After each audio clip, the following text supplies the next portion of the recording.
Boa noite, seja bem-vindo ao Jornal da Record. Polícia Militar vai acompanhar baile funk em Paraisópolis durante o fim de semana. Supremo vai decidir sobre a possibilidade de candidatos sem partido nas próximas eleições. E Brasil tem 67 mil perfis genéticos de presos condenados. Agora no Jornal da Record.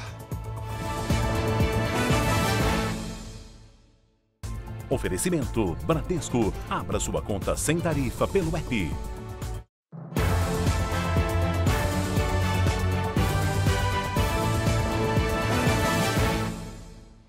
Neste fim de semana, a Polícia Militar de São Paulo vai acompanhar o baile funk em Paraisópolis e em outras comunidades da capital. Vamos ao vivo com a Giovana Rizardo. Giovana, boa noite. Como é que vai funcionar essa operação?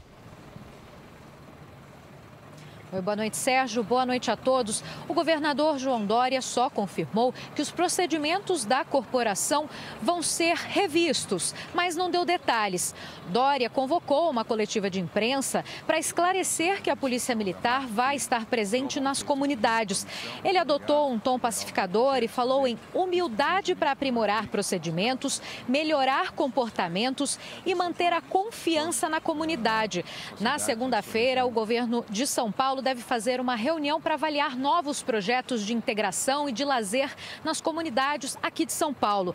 Nesta sexta, a comunidade, a Comissão Interamericana de Direitos Humanos, ela condenou o episódio de Paraisópolis, que deixou 9 mortos, e avaliou e pediu uma investigação imparcial do caso. Sérgio. Chocou o país inteiro. Obrigado, Giovana. Neste domingo, o Cruzeiro vai ter a última chance de escapar do inédito rebaixamento no Campeonato Brasileiro. E ainda não se tem certeza de quem poderá estar torcendo no Mineirão no jogo contra o Palmeiras.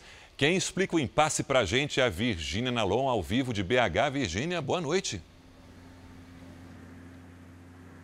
Boa noite, Sérgio. O que acontece é o seguinte: por questão de segurança, o Ministério Público e as polícias civil e militar recomendaram que o jogo fosse feito só com a torcida do Cruzeiro.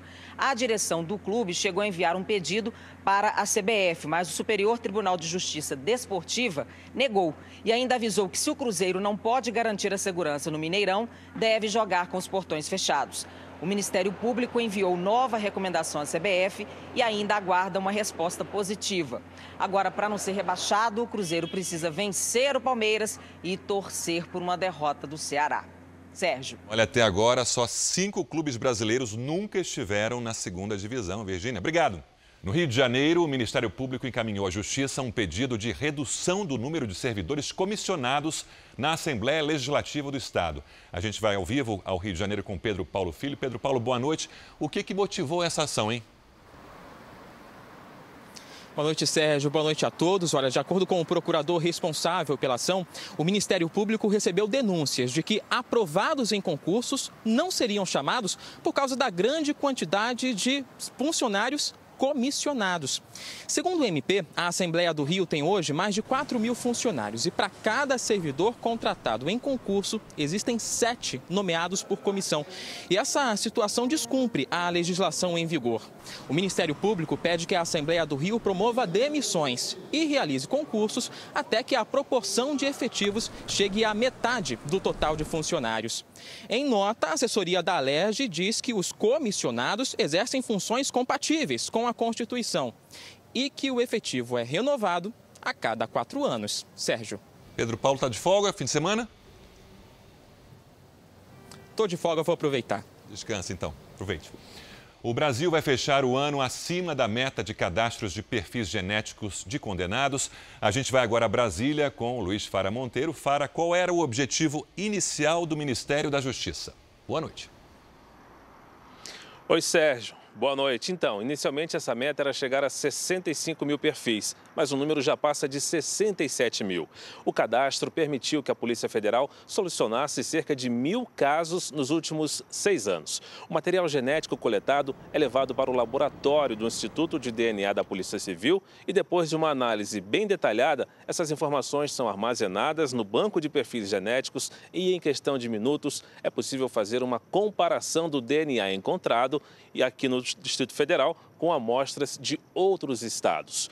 O coordenador nacional da rede desses perfis genéticos já faz previsões para o próximo ano. Acompanhe.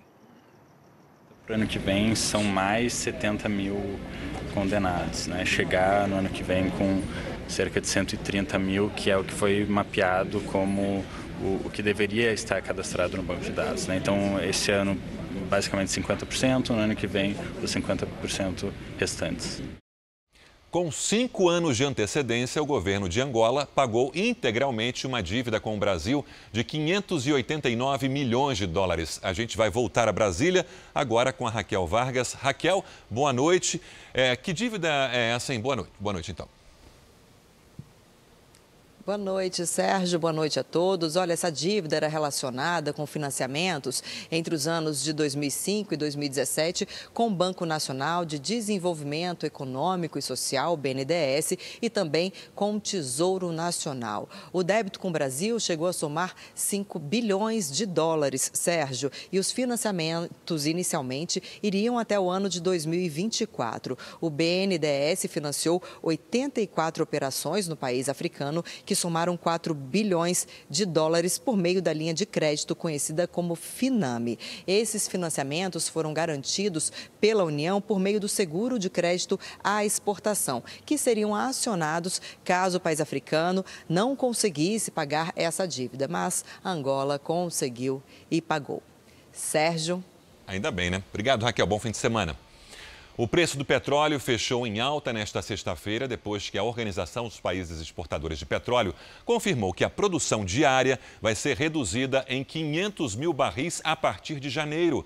A decisão pode impactar no preço da gasolina, já que a Petrobras estipula o valor dos combustíveis de acordo com o mercado internacional. Segundo a OPEP, a medida busca reequilibrar os preços do mercado.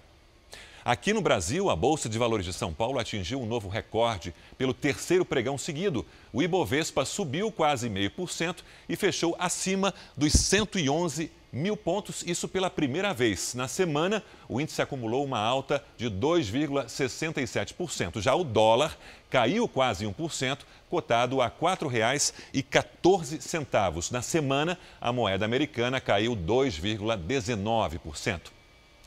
O Supremo Tribunal Federal vai discutir na segunda-feira a viabilidade de candidaturas sem filiação partidária nas eleições.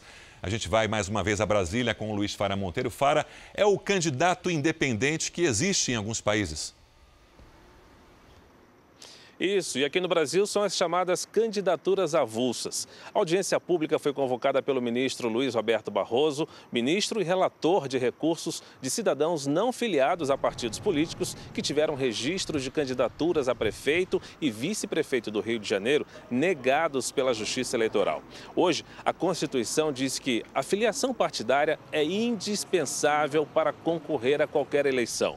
O Supremo Tribunal Federal quer conhecer pontos de vista diferentes sobre essa questão. Por isso, convocaram entidades da sociedade civil, pessoas físicas, representantes dos partidos, movimentos sociais e a Ordem dos Advogados do Brasil.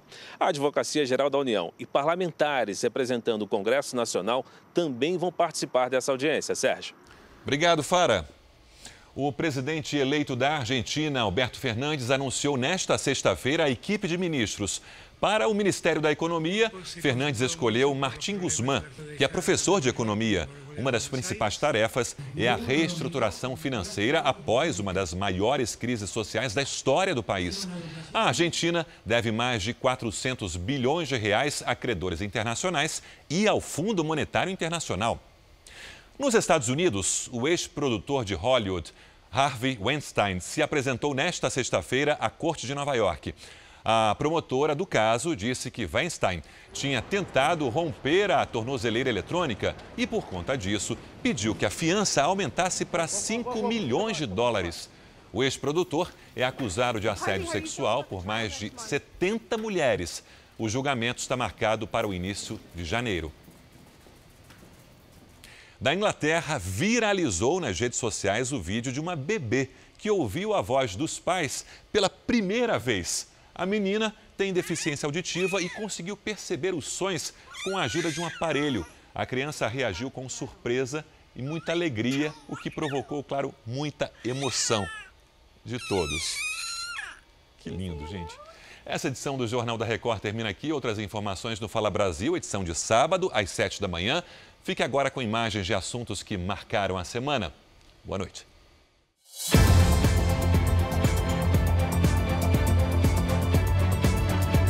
Pediram até a cabeça do Paulo Guedes para mim.